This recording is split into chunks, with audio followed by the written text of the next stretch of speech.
Hola a todos y bienvenidos a Triálogos, la tertulia sin tertulianos. Esperamos que disfrutéis de este episodio. Buenos días, buenas noches y buenas tardes. Bienvenidos a otro episodio de Triálogos, la tertulia sin tertulianos. En el capítulo de hoy resolvemos de una vez por todas y para siempre una cuestión sobre la que nadie ha hablado todavía. El mundo desconoce sus pormenores y somos nosotros, como no, los que tenemos la clave. Estamos hablando, como no, de la Superliga Europea de Fútbol. ¿Qué es? ¿Por qué ahora?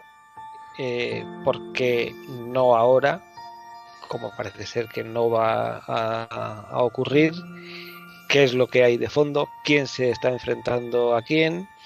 Y todo esto lo vamos a aclarar sin caer en la información que ya tiene todo el mundo, sino intentando ir, como siempre, al fondo de la cuestión. En este caso, estamos hablando de monopolio económico, libertad de competencia, eh, el mundo secuestrado por funcionarios, por ejecutivos que se lo llevan muerto, y el papel de los profesionales, cómo se organizan, cómo se agrupan.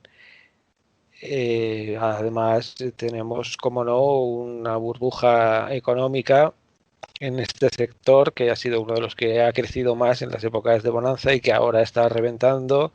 Y como en las películas de la mafia, cuando hay un cambio brusco en el mercado, y ya vimos en El Padrino que alguien quería introducir la heroína para reflotar la mafia, se desató la guerra. Pues parece ser que ahora la burbuja se está pinchando y alguien quiere reinventar el negocio en alguna dirección y hay otros que se oponen. Además de esto tenemos otra cuestión que es como en ese gran negocio con instituciones centenarias se ha ido torciendo la organización en los últimos años con la aparición de lo que se llaman clubes estados o clubes juguete en manos de plutócratas internacionales que han desvirtuado la forma en que se organizaba y en cómo se distribuía el negocio. Y todo esto lo vamos a aclarar con nuestros colaboradores habituales.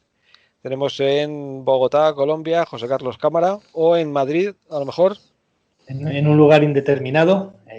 Me gusta ese tereísmo, el no saber dónde estoy. Estoy en todas partes. Hola, queridos compañeros, creciente número de oyentes y como ya nos ha explicado Miguel, con gran riesgo para nuestras vidas, vamos a decir lo que nunca se ha dicho sobre el tema del fútbol. Y Juan Elías, también en Madrid. Buenos días, buenas tardes y buenas noches. Yo, en efecto, estoy en Madrid, o eso creo, y empiezo con una advertencia. Yo de fútbol no sé mucho, así que creo que mi participación en este programa va a ser sobre todo hacer muchas preguntas, haceros a vosotros, los expertos, muchas preguntas. Bueno, pues intentaremos contestarlas, pero este es un tema en el que, por desgracia, el fútbol es lo de menos. O sea, vamos a hablar de casi todo menos de fútbol. Y en el Comité Central, Gonzalo G. Carrascal. ¿Qué tal? Buenas tardes. Muchas gracias a todos, compañeros de audiencia. Y nada, vamos directos con este tema que sin ningún tipo de dudas es candente y de pelotas. De ver quién las tiene más gordas. Bueno, está claro que no vamos a explicarle a nadie qué es la Superliga. Todo el mundo sabe todo lo que tiene que saber y seguramente más que nosotros. Pero podríamos empezar comentando algo que yo he dicho al principio, y es esta enorme burbuja del fútbol que cuanto más dinero genera, más dinero necesita y ha acabado reventando. Lo hemos visto con este episodio de la Superliga, que parece que de momento se para, pero todo el mundo sabe que no se para porque la Superliga viene del problema que hay provocado por la burbuja, que hace falta meter más ingresos y de alguna forma se seguirá hablando de ello, ya sea porque empiecen las quiebras de clubes. Esto recuerdo que ya ocurrió en la Premier hace unos cuantos años, quebraron casi todos, se convirtieron muchos en sociedad anónima, salieron a la bolsa, consiguieron nuevos contratos en televisión y más o menos se alargó el problema una temporada y ahora estamos otra vez en ello, pero a un nivel europeo. Y en el caso español tenemos al Real Madrid, que más o menos parece que aguanta, pero por supuesto sin poder competir económicamente, y tenemos al Barcelona, que está técnicamente quebrado y si no fuera más que un club, pues estaría abocado a su disolución como organización deportiva y convertirse en sociedad anónima con la entrada de algún plutócrata catarí o de algún sitio incluso peor. Entonces, ¿cómo lo veis? ¿La avaricia del mercado acaba rompiendo cualquier juguete o qué es lo que está pasando? Juan. Yo quiero empezar, como he dicho, y con una pregunta. Sé que has dicho que no vas a explicar lo que es la Superliga porque das por hecho que todos nuestros oyentes lo saben, nuestros oyentes igual lo saben. Yo hay cosas que no tengo claro. Si el Madrid y el Barcelona jugaran la Superliga, ¿saldrían de la Liga Española? Esa es una buena pregunta porque es quizá la base de la manipulación que se ha hecho para tumbar la Superliga. La Superliga, lo primero que ha ocurrido es que se ha comunicado pésimamente. Se podría hablar también de un caso claro de crisis reputacional por un problema de comunicación. Esta gente tan millonaria nos han dejado 500 euros en que José Carlos les haga un plan de comunicación y así les ha ido. Y por supuesto que no, claro, no, en absoluto, porque la Superliga es una competición equivalente a lo que ahora sería la competición europea, por tanto las ligas nacionales seguirían existiendo. Entonces, ¿el PNV por qué ha sido tan activo para impedir la Superliga basado en el temor a que sus propios equipos, a los equipos vascos, perdieran relevancia? Se supone que tal y como está ahora organizado el fútbol con la UEFA, que yo nunca diría que la UEFA es una organización criminal, pero sí hay personas que dicen que funciona con una opacidad que se le parece un poco. Hay un incentivo en los clubes medianos, que es clasificarse en un buen puesto en la liga, aunque no compitan para ganarla, porque eso les da acceso a las competiciones europeas que hay ahora, que es la Europa League y la Champions League.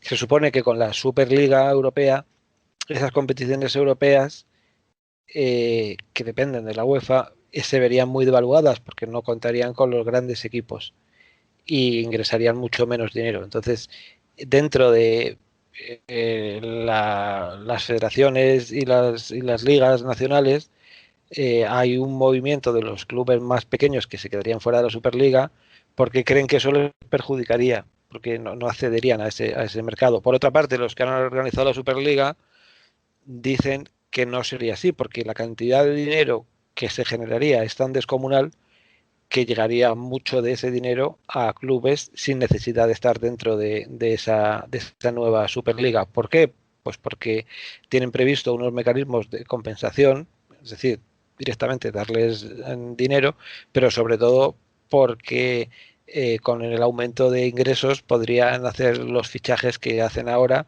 con mucho más dinero. Y por otra parte, la liga, en este caso la española, se beneficiaría porque, por ejemplo, los 3 equipos españoles que sí jugarían la Superliga, al tener mucho más dinero, serían mucho más atractivos. Y como jugarían la liga, por ejemplo, el caso del Athletic de Bilbao, el Athletic cuando juegue contra el Real Madrid, ese partido será mucho más atractivo de lo que es ahora, porque el Real Madrid tendría una plantilla mucho más potente de la que tiene ahora. Y como ahora viven todos de las televisiones, el planteamiento parece que es sensato el de intentar que el espectáculo sea mayor para que la gente pague más y se suscriba más. Ya, una última pregunta y dejo de capitalizar el tiempo con preguntas. ¿Qué pinta los gobiernos en todo esto? Quiero decir, si se quiere crear la Superliga de vóley playa, ¿el Estado también intervendría? Es decir, ¿por qué los políticos tienen capacidad de vetar una competición deportiva que es privada, ¿no? Lo del Real Madrid y todos estos equipos son privados. No tienen ninguna posibilidad de hacer nada más que populismo, y como parece ser que han visto que es una idea impopular, pues se han tirado a hacer populismo, pero poder no tienen ninguno. Pero O sea, sobre esto, ninguno. Legalmente Florentino Pérez podría seguir adelante. Florentino Pérez y todos los que lo han organizado, porque todo se habla de Florentino Pérez, pero lo han organizado entre todos, y es una cosa que lleva años, y que en realidad de fondo, en mi opinión, este tema va de eso, de la libertad de mercado y de unos señores mandarines, en este caso la UEFA y la FIFA, y en España la Liga y la Federación, que no permiten que alguien, como tú bien dices, con su empresa o su organización privada, decida lo que cree que es mejor para él. En este caso, pues hay unos clubes que podrían decidir hacer una competición diferente, porque son ellos los que pueden decidirlo, no tienen que pedir ninguna clase de permiso. Otra cosa es que haya a lo mejor un contrato por unos cuantos años para seguir en una competición y que lo rompas. Eso ya es un problema legal, si lo hay, pero desde luego no, un político no tiene nada que decir. Otra cosa es que aprovechen, como con cualquier otra cosa, de hacer el pisuerguismo, de decir, le están dando a la Superliga, pues contra la Superliga. ¿Qué opinan los demás de esto? No lo voy a contestar yo solo, que le contesten los demás. Yo ya no tengo más preguntas de momento, así que ya opinad los expertos. Sí, José Carlos. Tienes el micro apagado. Sigues en el micro apagado. Ahora. Lo estaba buscando y así calentaba la voz de paso. Muy bien. Ahora ya. Tanto como experto no alcanzaría a definirme, más bien no, pero sí que lo veo precisamente desde ese punto de vista completamente ajeno al mundo de fútbol y ajeno al forofismo, como precisamente es nuestro leitmotiv, ¿no? Nuestra razón de ser como colectivo que debate. Yo veo que hay dos gigantes que se están peleando por un pastel, efectivamente un pastel bien espumoso, una espuma que ha crecido y que ha dejado de sostenerse. Con mucho merengue, José Carlos. Con bastante, pero bueno, hay de todos los sabores y todos los colores. Y realmente, pues bueno, pues entre esos dos poderosas entidades que se enfrentan, pues hombre, siempre me gusta estar del lado del nuevo, ¿no? Porque bueno, pues ya el malo ya nos hemos cansado de él, el que estaba antes. Está bien, lo que pasa es que ha sabido utilizar muy bien, desde el punto de vista de la comunicación, ese heroísmo, ese amateurismo que predican la UEFA como institución, esa defensa del romanticismo que no existe ya en el fútbol. Entonces, ejecutivos que se llevan 1 millón de euros al año defendiendo el amateurismo, es precioso. Perfectamente. Entonces, lo analizaría más bien desde ese punto de vista. Miguel lo ha dicho, hay algo, aparte de que la comunicación pues ha fallado a todas luces, quizás por exceso pues se han pensado que con un chasquido le seguirían. Y verdaderamente, ¿quién se puede? Es crear un concierto en el que van a venir los Rolling Stones, va a venir Bob Dylan y van a tocar todos esos, ¿no? Entonces, ¿quién puede negarse a eso, ¿no? A crear un mega cartel? ¿Y Gonzalo? Bueno, yo voy a poner un poco la contrabalanza, en el sentido de que, como bien señaláis, es un problema final de que se está intentando, por cuenta de unos equipos, de resquebrajar un determinado orden de mercado. ¿En qué medida el Estado tiene la responsabilidad, la obligación, el deber o incluso casi la exigencia de supervivencia que le obliga a inmiscuirse? Bueno, en la reglamentación de todo mercado. ¿Es preciso que reglamente el mercado? Bueno, yo lo único que puedo decir en ese sentido es, yo echo mucho de menos cuando yo era niño aquellos partidos de fútbol en abierto. Yo me acuerdo cuando era niño, conocía la alineación del Madrid sin ningún tipo de problema, ya hace mucho tiempo, estaba butragueño, o sea que imagínense. Pero yo echo en falta precisamente esa concepción social real que tenía el fútbol en una sociedad en la cual el acceso a este era generalizado. Cuando el pay-per-view y las modalidades mercantilistas del deporte no existían como tal, donde las plataformas no habían desplegado un principio monopolístico de contención de una información que forma parte de la cultura de nuestro tiempo y de la que en principio deberíamos participar todos, y no es así. ¿En qué medida una opción particular de un grupo de integrantes de un mercado pueden y deben erigirse para crear una realidad alternativa? La pregunta es, ¿esa realidad alternativa que se va a generar, en qué medida puede aumentar el bienestar social? ¿En qué medida puede incrementar, en ese caso, la capacidad de una sociedad de poder sentirse identificada con un ejercicio de un determinado deporte? ¿En qué medida va a tener acceso real a poder disfrutar de ese hecho? Creo que el Estado tiene la obligación, o la responsabilidad, mejor dicho, de evitar que se produzcan situaciones en las que se polarice o se pueda, generar posiciones de poder de mercado que no redunden en beneficio de la sociedad. Y aún así estoy diciendo que a día de hoy ya eso ha sido vencido. Quiero decir, el hecho de que no podamos ver en muchos casos los partidos en abierto porque hayan sido derivados todo a fórmulas mercantiles de explotación televisiva, ya de por sí es privar a la sociedad de poder realmente disfrutar de aquellos contenidos que realmente uniformaban y creaban una concepción común de unos enfrentamientos deportivos que tienen una base también de carácter obviamente cultural y que sencillamente son absolutamente desprovistos de ellos en razón a criterios puramente economicistas. Sí, Juan ha levantado la mano, pero solamente quiero yo decir una cosa sobre lo que has dicho, que puede ser una aclaración.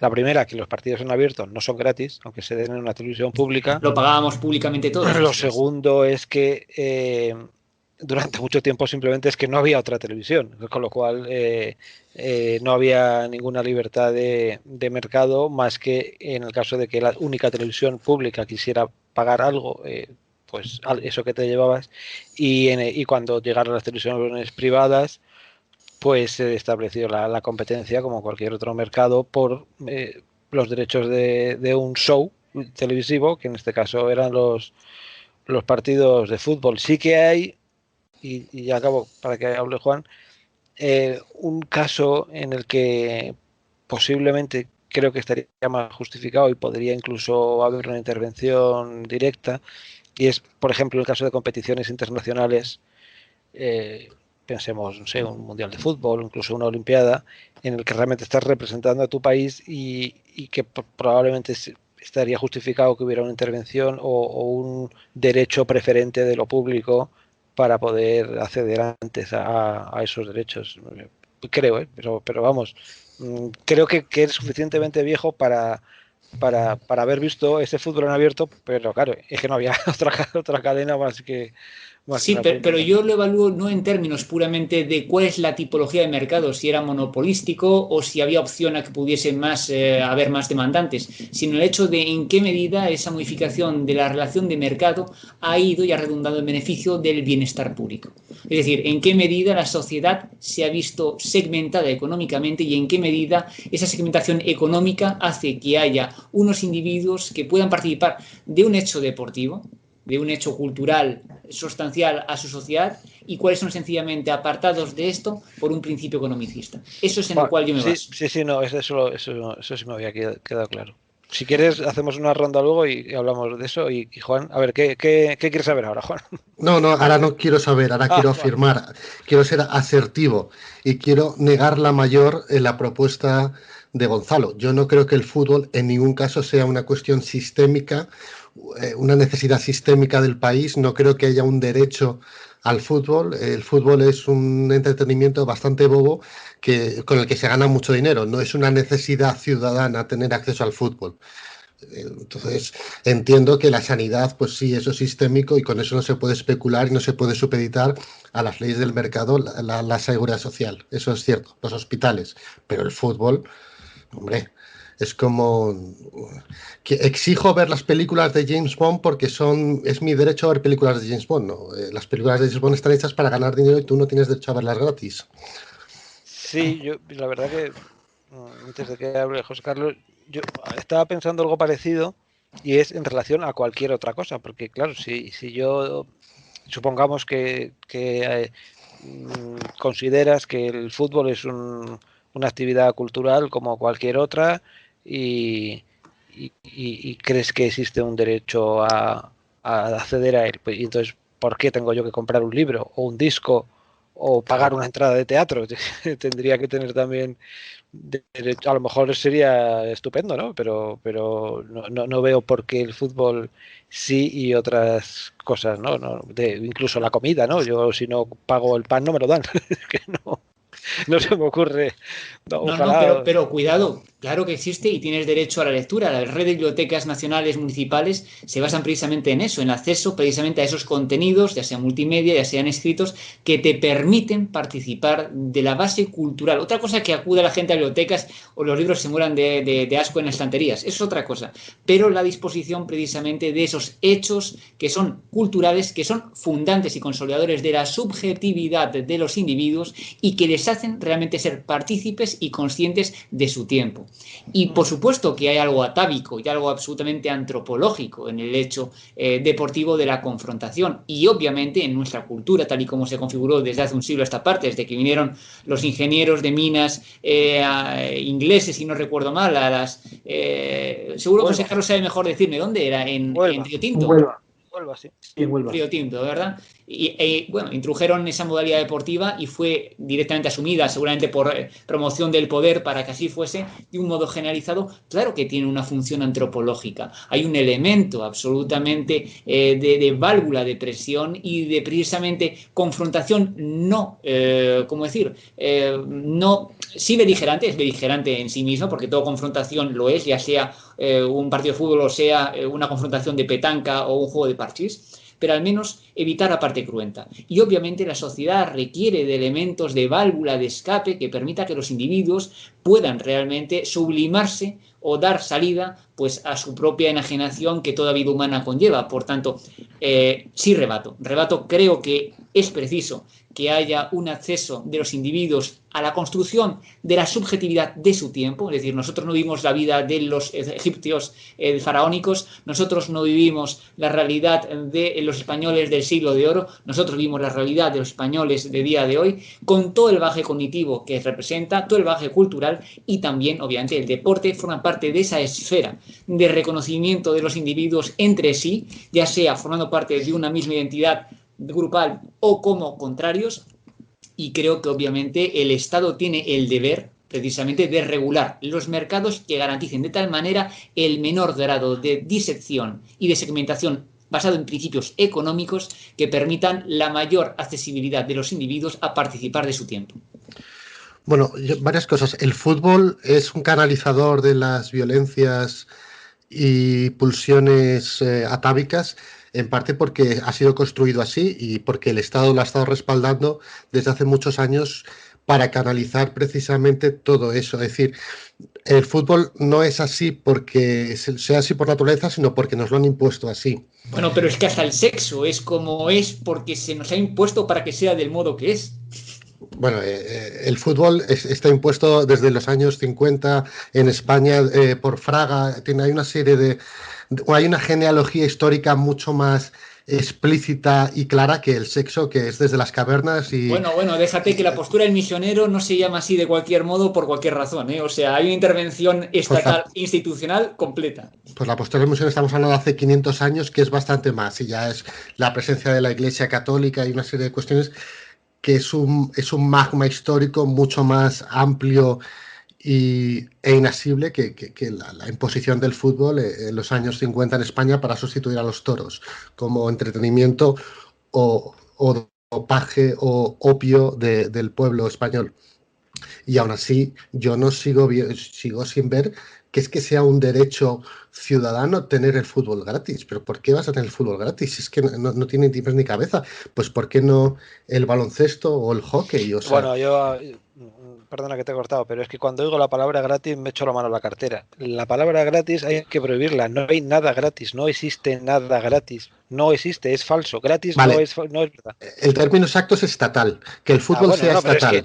Pero es que eso es un fraude, o sea, es que ese fraude, yo lo siento, pero no. O sea, no, gratis no es. Otra cosa No, es por eso, es estatal. que, Lo hacen con tus claro, impuestos. Los claro, políticos con tus impuestos, estatal, porque eso no es público. Si fuera público tendríamos capacidad de decisión y se podría hacer a través de corporaciones y la sociedad civil. No es público, es estatal, ¿cierto? Claro, o sea, es decir, habría que pagar de todas las maneras a esos profesionales por su trabajo, aunque los convirtieras en funcionarios de una república. Eso ocurre con los... Bueno, ocurría durante toda la época comunista en Europa, que tenían muchos problemas los jugadores. En esa época había muchos jugadores del este muy buenos y tenían muchísimos problemas para salir, pero ya esto hasta los años 80. Me acuerdo Petrovic, bueno, esto ahora es Petrovic era de baloncesto, pero tuvo muchos problemas porque tenían que cumplir el servicio militar antes y aún así no les dejaban muchas veces salir.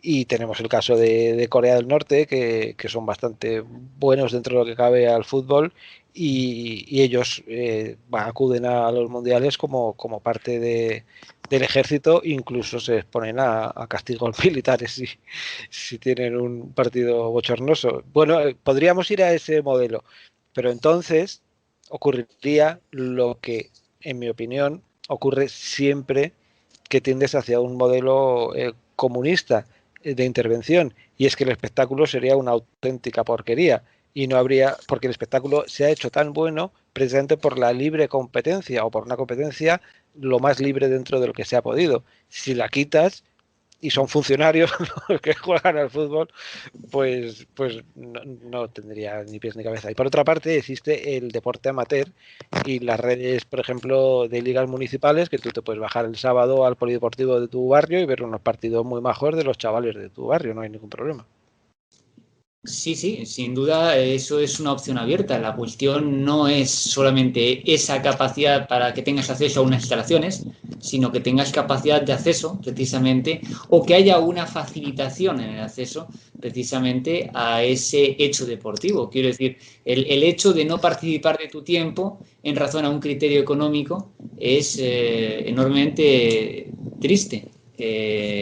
Pero quiero decir, el Estado, si tiene alguna función y no es otra, es la de maximizar el bienestar común. O sea, no tiene otra pretensión. Y la regulación no es fruto de, o al menos no debiera ser el hecho de fruto de una veleidad de un decisor. Hay un hecho claro, es decir, en qué medida puedes, en razón a coste-beneficio, realmente estructurar mercados de manera que resulten, digamos, beneficiosos al mayor número de personas y que eviten, por tanto, para eso, ineficiencias de mercado y, por tanto, evitar que haya actores que tengan esa posición de dominancia. El hecho de que una liga pase a ser realmente eliminada por el deseo de un número reducido de integrantes para consolidar una especie de liga extraordinaria en la cual, bueno, pues sencillamente lo que se haga es crear, bueno, pues un cártel, porque al final es un cártel de aquello de lo que estamos hablando, supone una modificación sustancial de la estructura de un mercado. Eso es verdad. Y bueno, pues se puede considerar que se perfecciona el fútbol. Bueno, yo no sé si se consolida mejor o peor fútbol. Yo sí te puedo decir que yo no soy un experto en fútbol en lo más mínimo, pero yo he visto a gente que sí sabe de fútbol y, francamente, hablan de la época precisamente de Di Stéfano y para nada la calidad de fútbol, ni los futbolistas que había eran inferiores en calidad, ni el fútbol era diferente calidad.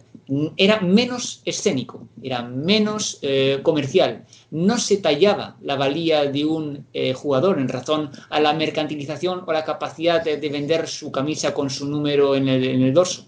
se basaba precisamente en una cuestión de calidad. Y ya fuese Puskás, ya fuese Di Stéfano, ya fuese cualquiera de aquellos míticos jugadores que reverberan en nuestra conciencia y que no hemos podido por biografía conocer, tenían una calidad de fútbol que, bueno, pues yo no tengo la capacidad de decir que los que a día de hoy sean superiores. Son más guapos, están mejor tallados porque obviamente es un producto mercadotécnico, es cierto, y forma parte del proceso de privatización o de mercantilización del producto, en el cual se cuidan todos los detalles, pero eso no significa que la calidad del hecho deportivo haya sufrido la más mínima mejora. En ningún caso. O sea, sería de hecho pensar que todo lo nuevo es fundante de una realidad. En ningún caso. O sea, realmente habría que pensarse si realmente no hemos perdido muchas de las esencias deportivas del fútbol y del resto de disciplinas a costa precisamente de introducirlas dentro de un principio de mercantilización tan absolutamente grotesco.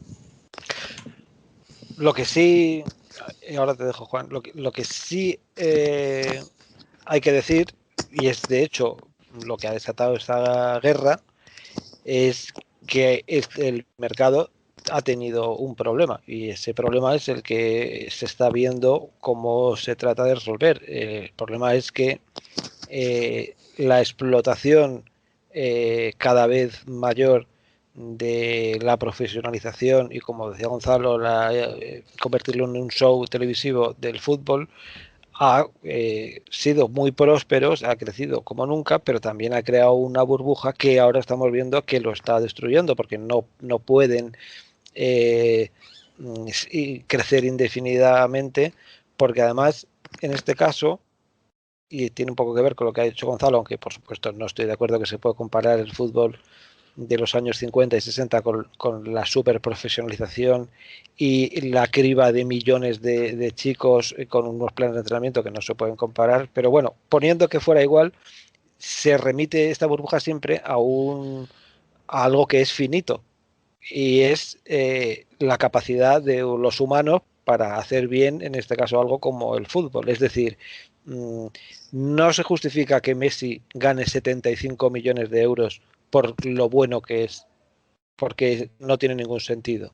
De la misma manera, siguiendo la burbuja, al siguiente Messi habría que pagarle 700 millones de euros, y no se justifica, porque ya no tendría que meter 30 goles, tendría que meter 200 y volar, y eso no va a ocurrir. Entonces ahí se está viendo que la propia burbuja está condenada a reventar, y estamos viendo toda esta batalla que yo he comparado con la película El Padrino, porque realmente es la batalla que ocurre cuando un mercado se rompe y va a haber perdedores y vencedores, y además en este caso perdedores que desaparezcan, con instituciones centenarias que como mínimo pasen de ser lo que son ahora, como es el Barcelona, un club propiedad de los socios, a una sociedad anónima en manos de capital extranjero que vendrá a especular. Y creo que Juan iba a decir algo. No, yo iba a... Insisto en que no sé mucho de fútbol, con lo cual mi autoridad es bastante poca, pero Gonzalo ha hablado de todos estos nostálgicos de cualquier tiempo pasado fue mejor, y yo no sé de fútbol, pero en general en la vida creo que nunca cualquier tiempo pasado fue mejor. Otra cosa es que recordemos los momentos álgidos, recordemos nuestra propia juventud a través de esos recuerdos. Entonces sí, Di Stéfano, pero seguramente Di Stéfano tenía sus pataditas de gloria en un partido, pero luego tenías que tragarte 10 partidos aburridísimos, probablemente mucho más aburridos que los que hay ahora. Insisto en que no sé de fútbol, pero dudo mucho que el fútbol no haya progresado como deporte hacia mejor, porque la gente innova, se crean nuevas tácticas, nuevas formas de entender el deporte. Lo siento, o sea, yo creo que cuando la gente que insiste en que el fútbol antes era más auténtico, más real, lo que está es recordando su juventud, pero no es el fútbol. El fútbol no pudo ser mejor que el de ahora, porque las cosas nunca son mejor que Hay una antes. parte en el fútbol que, en mi opinión, se parece en algunas cosas al arte, y es el talento. Y por supuesto, en talento sí puedes encontrar talentos de cualquier época que sean iguales o mejores o peores. El caso de Stéfano, Pelé, Garrincha. Pero como deportistas de élite, que es lo que son, es que no se puede comparar, simplemente no hay ninguna comparación. Y luego pues planes de entrenamiento, tácticas, también son infinitamente mejores. De hecho ahora juegan el doble o el triple de partidos de los que se jugaban en esa época. Pero sobre lo del mercado yo creo que ahí está la chicha. En esta guerra vemos como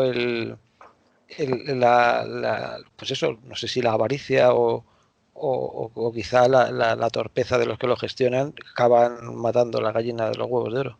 Sí, Gonzalo. Y luego José Carlos. No, básicamente no, decir que bueno, no es una cuestión de proyectar en el pasado una concepción, quiero decir, de carácter mitológico o de carácter, como decir, absolutamente, bueno, no sé, heroico, pero hay un hecho que es cierto y lo que decíais, es que al final la capacidad humana para generar mejoras está acotada obviamente no es una cuestión de pensar que todo pasado es mejor, pero creo que el contrario es igualmente nocivo e igualmente engañoso. Todo futuro, todo presente no es necesariamente mejor que el pasado. Eso es también una fórmula de aseveración que lo que pretende precisamente es fundar sobre la ficción de la mera realidad presente, que es tan esquiva como lo fue el pasado, un principio de superioridad por el mero hecho de ser actual. No, que sea actual no significa que sea el punto evolutivo más álgido de una tendencia, no necesariamente. O sea, eso creo que también es engañoso. Y también creo que el hecho de tergiversar la esencia de un deporte para ir introduciéndola dentro de una senda de explotación comercial es un elemento de mejora, por supuesto, pero como bien dices, es un elemento que acaba induciendo, como ya dijo Marx en su época, a un elemento de, obviamente, especulativo que acaba por generar precisamente la crisis sistémica que al final el capitalismo desbocado acaba llevando a cualquier término, cualquier proyecto que no sea regulado adecuadamente bajo un principio de cauce de beneficio público. José Carlos. Está interesante además todo lo que hemos hablado al margen del fútbol, porque así me siento más integrado, porque sé exactamente lo mismo que vosotros.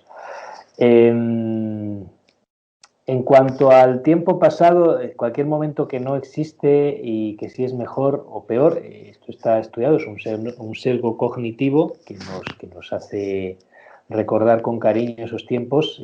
Todos añoramos nuestra juventud, hasta que recordamos aquel año entero que nos pasamos sin comernos un rosco, ¿no? Entonces, pues tampoco era tan buena. Realmente, hoy podemos ver el grado de profesionalización hasta dónde ha llegado, en tanto que vemos un Cádiz-Real Madrid que con un empate a 0, cuando hace 50 años... ese partido se habría resuelto con 7-0. Entonces, evidentemente, la profesionalización ha llegado hasta tal punto que ahora mismo la liga es más competitiva. Yo creo que y el campeón ha perdido por el camino 5, 6, 7 partidos y ha empatado otros 4 o 5. Es decir, que aún así tampoco es fácil y precisamente producto de esa profesionalización, de esos nuevos sistemas, de esos entrenamientos sofisticados, esa alimentación, hay equipos de un nivel muy inferior que pueden plantar cara a los grandes. Eso también es cierto, entonces tampoco lo podemos negar. Por supuesto que era muy bonito ver al Real Madrid que le cascaba 5 al Móstoles de los años 50, pero claro, también estamos hablando de eso, ¿no? Y hablábamos ahora de los alcorconazos, que son cada vez más frecuentes y suceden porque son equipos que incluso estando en segunda o en tercera división pueden jugar muy bien. No entiendo que eso ha ocurrido. Entra en otro elemento que es el que la política se haya apropiado del deporte como un elemento más para manejo de las masas. Esto ya lo tuvimos en los años 90, hubo un debate bastante chusco en torno al fútbol libre, no, lo aprobó el Partido Popular con el apoyo de Izquierda Unida y se enfrentaban a eso y al final era ese mensaje, ¿no? Que si el fútbol era algo prioritario y se convirtió, y así lo denominaron como algo que era un derecho de los españoles a ver el fútbol y por tanto tenían que verlo gratis. Yo creo que estamos en eso, ¿no? En esa demagogia que hoy hemos visto también en torno a la Superliga. Me llamó mucho la atención el hecho de que, bien o mal comunicada, a los 5 minutos hubiera reaccionado el Planeta como un resorte, todos perfectamente agrupados, prensa, gobiernos, por supuesto la UEFA y por supuesto se sacara la voz del aficionado que hablaba del romanticismo, cuando yo creo que el romanticismo en el fútbol es ni siquiera que haya unas instalaciones estupendas en las que cualquiera puede jugar, sino en que miro por la ventana y aquí hay unos niños que están pasándose la pelota y se apartan cuando viene un coche, y cuando pasa ese coche muy despacito, pues vuelven otra vez corriendo y vuelven a tirar a la pelota. Y yo creo que ese es el verdadero romanticismo del fútbol, lo demás es un negocio. Aquí en este punto sí que hay una cosa que igual conviene dedicarle 30 segundos a explicarla, que tiene chicha y tiene que ver con lo que estabas contando, y es el conflicto que ha desatado la Superliga y, como dices, la reacción de, eso es evidente, de la mayoría de personas muy en contra, no solo en contra, sino muy en contra visceralmente, y es que ha venido a introducir un elemento nuevo y que anula el statu quo anterior, por el cual, por una parte, el poder estaba en manos de las ligas y de las federaciones nacionales, por otra parte estaba en manos de la UEFA y la FIFA como organizaciones internacionales que, ya digo, que algunas personas consideran que son organizaciones corruptas y al borde de la organización criminal, pero no dejan de tener la legitimidad de organizar todo esto de acuerdo a acuerdos que han estado funcionando. Hay algo que les defiende y que ha motivado esa reacción en contra de la Superliga, y es que hasta ahora el criterio para pertenecer a una competición es de mérito deportivo, y eso la Superliga lo anulaba.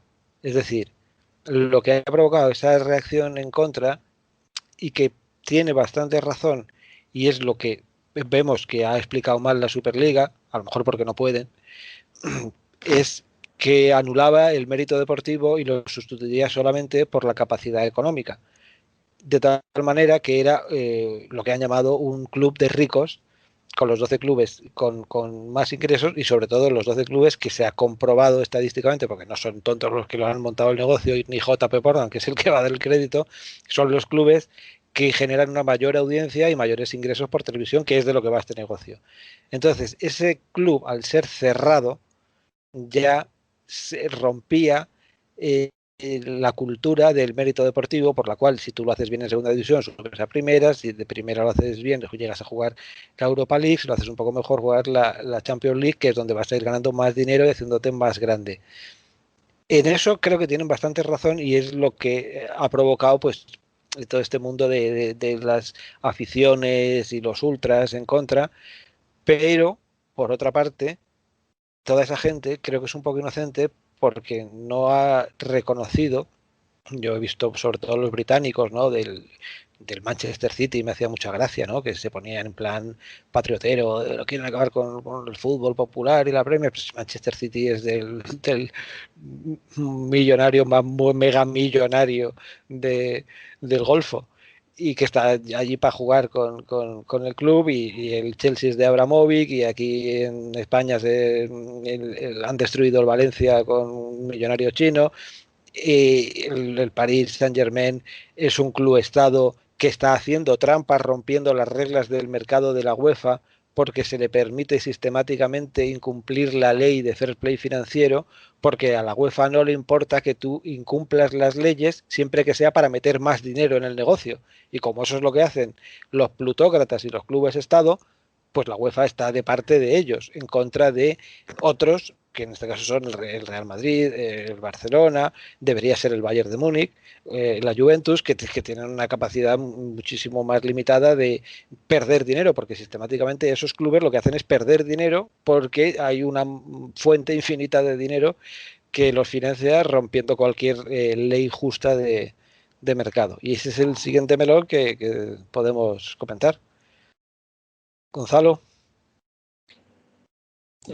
Bueno, no, sencillamente quería comentar en relación precisamente a a lo que está sucediendo, que yo no veo que sea tanto que el deporte esté siendo, manipulado por el Estado. Eso es un oxímoron. Quiero decir, la escena pública y el deporte desarrolla en la escena pública es una estructura y es una dimensión estatal. Por tanto, forma parte del entramado con que se regula el espacio público. El problema que se está generando es precisamente los excesos precisamente del mercado en la intromisión de lo que es la evolución precisamente de los deportes y el modo en que el capitalismo precisamente distorsiona las relaciones que debe jugar el fútbol o cualquier deporte en la dimensión social para convertirla sencillamente en mercancía. Uh-huh. Juan, pero obviamente todo deporte forma parte del espectro social y por la banda derecha Juan se acerca peligrosamente del espectro regulador necesariamente, pero desde la época del circo romano o desde la época de cualquier tipo de otro tipo de representación escénica, ya sea con los mayas o cualquier otro tipo de cultura. Necesariamente es un hecho estatal. Sin capitalismo no habría fútbol. Bueno, no sé, pregúntaselo a los mayas. No, los mayas hacían las competiciones cronometradas con resultados, leyes, normas, son muy recientes y son del capitalismo. Los griegos no tenían, los griegos corrían, hacían gimnasia, pero no tenían deporte en el sentido moderno. El deporte moderno no se entiende sin el show deportivo, desde luego, es capitalista. No, sin ningún tipo de duda. El show deportivo, la significación en tanto que espectáculo, es decir, la desnaturalización del hecho deportivo, por supuesto que es capitalista, sin ningún tipo de dudas. El deporte en tanto que tal no es un hecho capitalista en ningún caso. De hecho, es un hecho no solamente de Estado, es un hecho sacral y es un hecho religioso, de hecho. Sí, absolutamente. Y además sigue existiendo. La inmensa mayoría de los deportistas no son profesionales ni aspiran a serlo y son muy deportistas y creen en todo el código de conducta del deporte y a favor. Pero hay otra parte que es el espectáculo que necesita funcionar como negocio para poder existir. Y en eso estamos ahora, en ver cómo se reparte el negocio para poder sobrevivir, porque ahora mismo es verdad lo que dijo el presidente del Real Madrid, de que ahora mismo están perdiendo dinero y ningún negocio puede funcionar perdiendo dinero. Bueno, pero como está perdiendo dinero una inmensa parte de la estructura económica española, precisamente porque está orientada hacia unos elementos de producción que directamente en la situación COVID sencillamente cortocircuitan. Bueno, precisamente ahí está la lección. Posiblemente desde la primera crisis de las 3 seguidas que llevamos, a finales de 2008-2009, ya se está mencionando las fallas en el sistema económico y productivo español. Han transcurrido 10, 12 años y ese sistema económico español no ha evolucionado nada y desde luego no para bien. Sigue dependiendo del turismo, sigue esperándose que vuelva la construcción en algún momento, pero seguimos sin crear las fábricas, sin crear una industria, sin crear una dirección a la que acudir. El deporte se ha dado cuenta, el deporte profesionalizado se ha dado cuenta de que por ahí no puede seguir y entonces sí está buscando la manera de reconvertirse. En ese sentido yo encuentro una lección que ya quisiera para mi país, que viendo que nos estamos equivocando, que no vamos a ninguna parte, seguimos con el turismo. Perdón, aquí vuelvo con las preguntas. El fútbol español da dinero, pero he leído también que dirigido por personas más inteligentes y con mejores departamentos de comunicación y de marketing, daría muchísimo más dinero. Esto es cierto, es decir, o sea, lo de vender partidos en China y en Arabia Saudí podría ser mucho más rentable de lo que realmente es. La Liga de Fútbol Español o la Liga de Fútbol Profesional si gana dinero, da dinero, se ha abierto al mercado internacional y lo ha conseguido vender bien. Pero, claro, ¿por qué vende y por qué gana dinero? Porque los grandes clubes son los que traen las grandes figuras que pueden vender el espectáculo tanto dentro como fuera, porque el Madrid tenía a Ronaldo, Barcelona tiene a Messi, el Atlético de Madrid se gasta 120 millones en un chico de 17 años portugués y a ver qué pasa, pero la Liga Española nunca se ha acercado a la Premier en cuanto a negocio, que es la que realmente consigue ser una liga mundial y vender esos derechos al mundo entero y gastar cantidades de dinero que aquí serían para un gran fichaje, allí son normales y hasta los clubes pequeños se lo pueden permitir, porque ingresan muchísimo más por derechos de televisión. ¿Aquí la liga podría hacerlo mejor? Pues sí, podría hacerlo mejor, pero ahora esa es la pelea. Se ha presentado un modelo nuevo que creen, o parece que han demostrado, que generaría muchos más ingresos y todo el mundo se ha vuelto en contra. Pero nadie de los que se ha vuelto en contra va a decir, vale, reconozco que tenemos un problema y que esto está quebrado, voy a hacer algo para salvar el negocio. Solamente es esa cosa de me quedo en mi estructura de poder, que ese es otro mundo muy siniestro de quien maneja las ejecutivas de la FIFA, la Liga, la UEFA, que realmente se están defendiendo sobre todo a sí mismos. Es decir, no voy a permitir que haya una libre competencia en este negocio y que alguien organice una competición paralela mejor que la mía. Porque el problema de la Superliga es que están en contra porque es mejor. Si fuera peor, la dejarían existir y fracasaría ella sola. Pero no pueden permitir que existe porque es muchísimo mejor y va a ser la que se adueñe del negocio y la que imponga las normas a todos los demás. Y es como un golpe de Estado, en este caso económico. Entonces, quien tiene el poder dice, no lo permito, te voy a obligar a seguir mis reglas aunque te arruines. Y ese es un conflicto que creo que acabará llevando a algún tipo de negociación para que los dos cedan y todos entiendan que tienen que mejorar.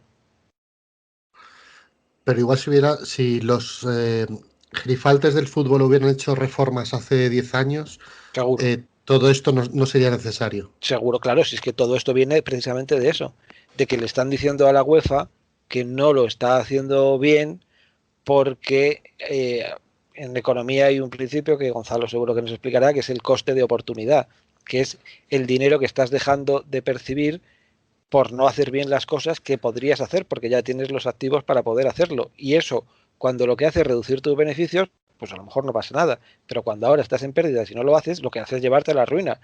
Y estos clubes han dicho, no, es que déjenos que nos organicemos de nuestra manera, porque tal y como ustedes tienen organizada la competición, solamente podemos perder dinero. ¿Por qué?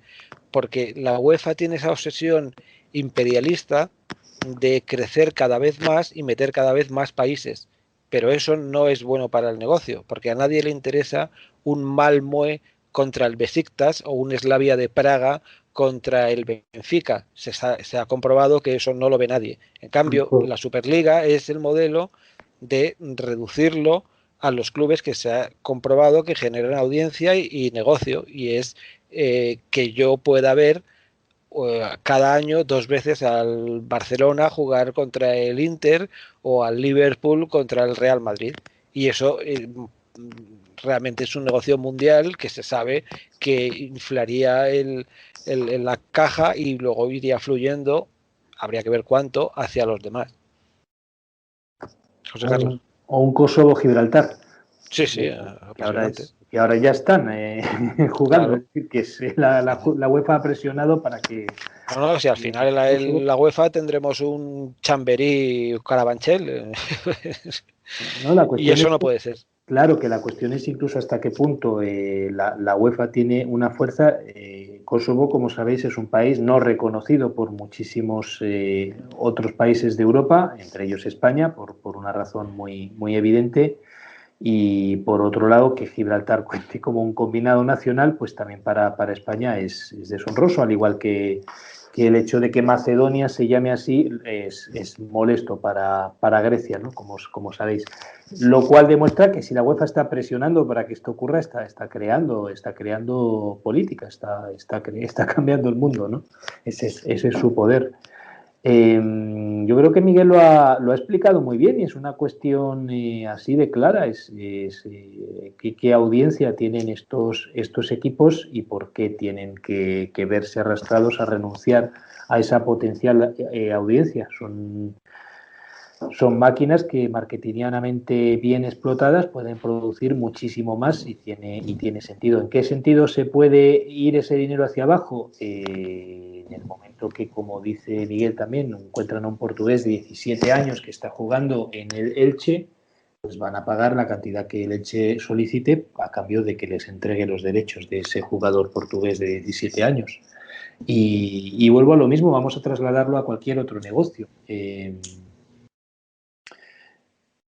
Al igual que habíamos hablado de la cultura, de los libros, del teatro, tanta gente que dice que yo no puedo acceder a la cultura porque un libro de 20 euros es caro, una entrada de teatro de 25 euros es inasumible y hasta qué punto esa misma persona puede llegar a pagar esa noche 90 euros o 150 euros porque viene el Manchester a jugar aquí a su ciudad. Si lo trasladamos también a la cultura, vuelvo a lo mismo, imaginaos que nos prohíben presenciar un festival veraniego en el que acudan como decía al principio, los Rolling Stones, Bob Dylan, los Beatles resurgidos y quien sea, y nos digan que no, que tenemos que ver a la orquesta Telesforo, que son los que tocan en los pueblos. Pues. Sí, Gonzalo, explícanos lo del coste de oportunidad. Bueno, eso entra en el temario, ¿eh?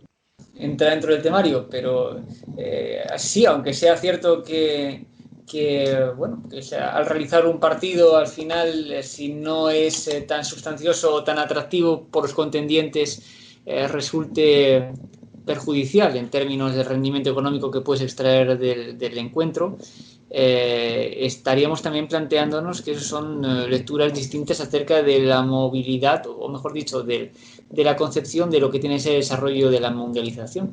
O sea, aquí estamos hablando de una globalización, en ese caso, que sería económicamente discriminatoria.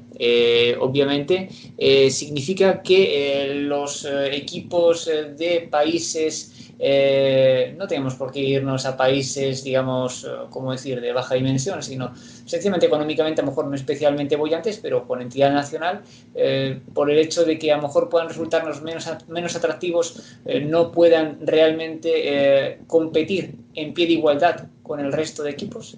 ¿Qué es lo que se creen unos equipos de élite para pensarse que no merecen o que los de extracción a lo mejor económicamente más débiles no deben o no tienen que tener la oportunidad de competir en pie de igualdad con ellos? ¿Qué es lo que puede permitirse en términos sociales y qué se puede extraer de una esfera de explotación económica reduccionista y absolutamente excluyente?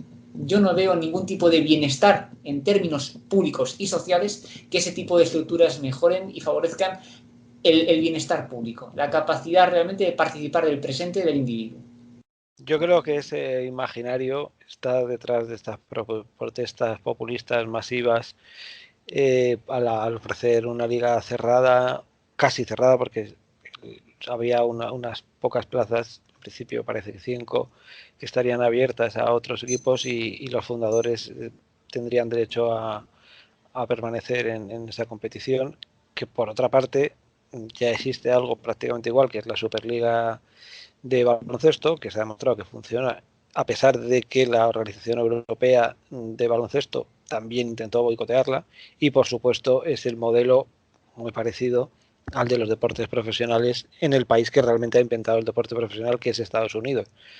Así que se ve que viable es, que es buen negocio y que sin ninguna duda triunfaría. Es algo que a mí moralmente me parece que está de fondo en la cuestión y que yo no sé resolver, pero es desde qué moralidad se impide a alguien ser mejor que tú. Es algo que a mí me para, porque es que tendré yo que conseguir hacer algo mejor que él, porque él seguro que lo hará mejor, porque ya está comprobado con las audiencias que esos clubes ya tienen. Pero esta parte populista de no nos dejan a los pobres ceder, bueno, pues sí, pues claro, pues igual que ahora. Es que ahora el Móstoles no juega la Champions League, ni la va a jugar nunca. Entonces, ahí hay que tener cuidado porque se puede acabar haciendo una tabla rasa de algo que en definición siempre va a estar dividido en categorías. Y en este caso, la élite, la superélite europea, está reclamando, o estaba, porque ahora es verdad que se han salido del barco casi todos, pero estaba reclamando una competición de super primer nivel para los que están a ese nivel y que otros estén en otras competiciones de un nivel inferior. Eso a mí me parece que tenderá a imponerse, porque ya te digo que tal y como la competición ahora funciona, y de hecho la UEFA, justamente antes de que se presentara la Superliga, presentó su nuevo modelo de competición de Champions League, que era ampliar el modelo que está fracasando, que es meter muchos más equipos pequeños y medianos que no tienen interés y que no generan negocio, y es por eso por lo que inmediatamente se aceleraron los planes de presentar la Superliga de una manera muy torpe, para decir, bueno, pues vosotros presentáis esto, pues nosotros presentamos lo nuestro, y ahora, que es lo que yo creo, tendrán que sentarse a negociar en un término medio que haga que, lo primero, no haga ya tantos partidos, que eso va en contra del espectáculo y de las audiencias, porque no puedes ver fútbol a todas horas, y que haya más partidos del máximo nivel, porque eso es de sentido común. Si tú puedes ver lo mejor, ¿por qué vas a ver lo menos bueno? Independientemente de que luego haya aficiones locales que sean muy de su Betis, pues claro, y además para eso está la Liga, que es una competición local y de un nivel inferior. Está José Carlos con la mano levantada, pero no sé si desde antes. Se me ha olvidado bajarla, pero sí, que básicamente que es algo que ocurre con el fútbol, que levanta pasiones, pero que pues por las mismas podíamos reclamar nuestro derecho a que Radio Nacional de España nos hiciera hueco para nuestros debates, ¿no? Que además pues mejoraríamos el o nivel. nos cediera la antena, ¿no? Es la antena que la repartan entre todos. Claro, es que hay cosas que imaginaos, ¿no? Si nos ponemos a repartir entre todos, esto pues... Le prohibimos a Brad Pitt que salga a la calle porque, claro, si está en la calle, las mujeres no nos miran a nosotros. Y no es justo. O le sacamos un ojo para igualar, ¿no?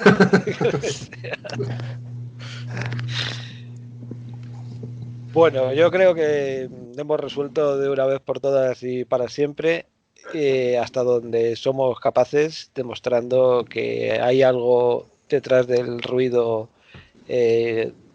normal y común, que sentándote a pensar merece la pena ver que siempre hay algo más. No sé si se nos ha quedado algo por aclarar. Nos queda conseguir el correo electrónico de Florentino Pérez y de Ceferin para que vean este programa y ya lo van a ver mucho más claro. Y sentarles aquí una tarde y ya verás cómo se arregla. Eso sería la idea. Pues nada, venga. El minuto de gloria. A ver, empezamos por Juan, como experto mundial en el fútbol. Bueno, yo quiero agradeceros a los tres que habéis tenido mucha paciencia con mi ignorancia y habéis resuelto de una vez y para siempre mis dudas en lo relativo a este tema. Muy bien. ¿Y Gonzalo? Yo tan solo decir que cuando se genera la diferencia es porque hay diferencia, pero hay diferencia porque también algunos a lo mejor olvidan el origen común y los beneficios particulares que a lo mejor han permitido que seas diferente a otros. En la vida uno puede estar en lo más alto, pero jamás puede olvidar su origen. Muy bien, bien dicho. Y José Carlos, tu minuto de gloria. Bien está todo esto y vuelvo a romper una lanza por el fútbol espectáculo en su máxima expresión, lo cual no está reñido de ninguna de las maneras con el deporte, con el romanticismo del niño que juega la pelota en el patio de su casa y sueña con ser futbolista, no con ser científico del CSIC. Pues yo, por mi parte, en este tema tan controvertido, solamente creo que hay una postura moral que yo puedo tener, y es la de espectador. Como espectador me pregunto, ¿yo lo vería? Por supuesto que lo vería. Como hay ese meme circulando por las redes de la serie de Futurama. Take my shut up and take my money, ¿no? Cierra la puta boca y coge mi dinero, porque yo quiero ver una Superliga con el Madrid jugando cada semana contra el Bayern de Múnich. Sí, Miguel, y pero estás respeto haciendo... al que quiera ver al Móstoles contra el Getafe. Pero estás haciendo una asunción con ese lema, que es asumir que tienes el dinero para poder realmente ver. Fíjate, es el único lujo que tengo yo en mi vida, pagar por el fútbol. Y si me ofrecen un fútbol mejor que el que me ofrecen ahora, pues mejor para mí. Es más, es muy probable que yo me quite del fútbol, siendo, ya te digo, la única afición pagable que tengo, justamente porque ya no me divierte, porque me hacen ver partidos que harían vomitar a una cabra, y no estoy para eso. Prefiero darme un paseo antes de ver al Malmo perdiendo 0-8 contra el Barcelona otra vez. Y eso va a matar el fútbol, es lo que me da pena. Así que, en mi opinión, todos acabaremos ganando porque acabarán negociando algo sensato, que no sea ni un abuso de los ricos contra los que dejan fuera, que es verdad que eso ha cantado muchísimo y no puede ser tan radical, pero tampoco puede ser esta idea imperialista de la UEFA de hacer partidos cada 10 minutos, cada vez con equipos más mindundis que no le interesa a nadie, más que a ellos porque les da más poder. Y con esto, si os parece, pues hasta aquí hemos llegado. Aclarado de una vez por todas. Buena semana. Hasta la próxima. Gracias por escucharnos. Si te ha gustado este episodio, puedes seguir escuchándonos en iVoox cada semana. Hasta la próxima.